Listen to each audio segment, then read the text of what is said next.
to resume the deal on Black Sea. And the delegations met in Istanbul, in Riyadh.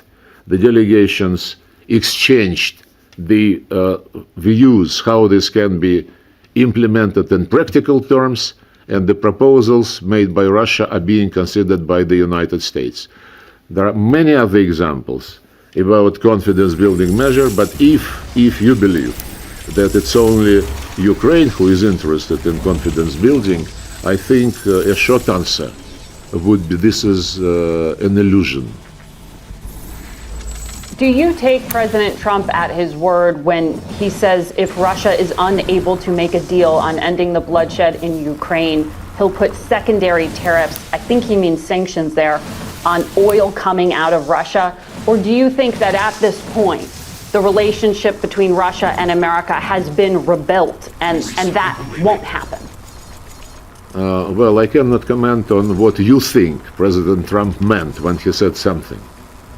What do you think he meant when he said secondary tariffs on oil coming out of Russia? Well, we hear many things coming from President Trump. President Trump said that he is sick and tired of the situation in this settlement, especially yesterday when he commented the statements by Zelensky. And President Trump has his own proposals and has his own style in mentioning those proposals in his public speeches. We concentrate, as I said, on the real negotiations which President Trump supports and instructed his people to continue to engage in these negotiations. I'm sorry, the answer was a bit longish, but it's difficult to explain otherwise. So I ask about the threat of sanctions or secondary tariffs. Because you recently said in an interview, if you had to personally pick sides, you would keep the existing sanctions in place on Russia.